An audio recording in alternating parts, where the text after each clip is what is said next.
According to findings presented Wednesday at the United Nations Environment Assembly, 联合国环境大会, dangerous temperature rises in the Arctic, 北极, are inevitable, even if the goals from the 2015 Paris Agreement, 巴黎协议, are achieved.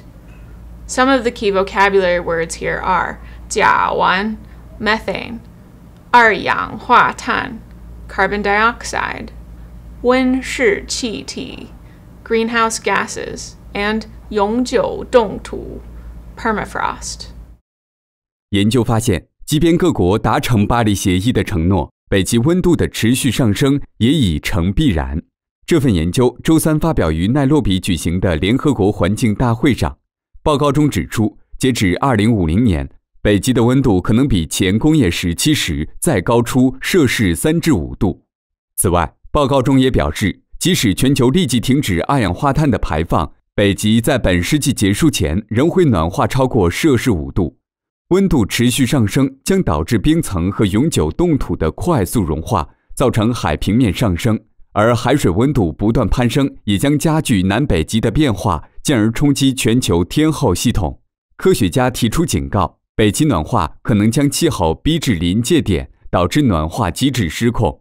北极的永久冻土融化时会释放甲烷，一种强大的温室气体到大气层中。每天，这些甲烷和二氧化碳的排放都会不断进到大气层里。在环境大会上，研究者表示，各国必须达成甚至超过2015年巴黎协议通过的目标，才能在往后的10年内减缓全球暖化所引发最糟糕的影响。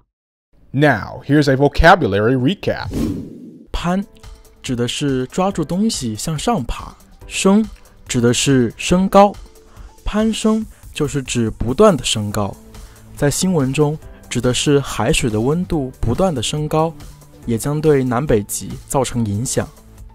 温就是暖和的意思，室就是房子。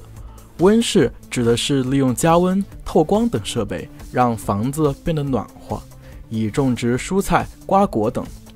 温室气体指的是能让地球表面变得暖和的气体，让地球像温室一样。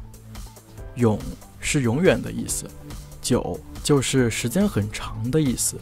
冻土指的是因为气温低而冻住的土，土里面的水因为气温低而结成了冰。永久冻土就是持续多年的冻住的土。新闻里提到，温度升高会让冻土层融化。已是已经的意思，成指的是成为，必然指的是确定了的事物，不会再发生改变。已成必然指的是事物已经确定了，不会在将来发生改变。在新闻里指的是北极气温的持续上升已经成为了一件确定的事，北极的气温不会再下降了。逼指的是无限的靠近，至指的是到达，临界指的是事物即将从一种状态转变为另一种状态，点指的是某一个时刻，逼至临界点指的是事物很快就要从一种状态转变为另一种状态。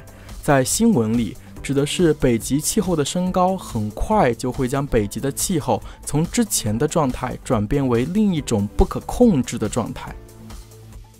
Thanks for watching ChinesePod Today. Remember, you can keep up with the news and all of ChinesePod's other content by subscribing to our channel. 请订阅我们的频道。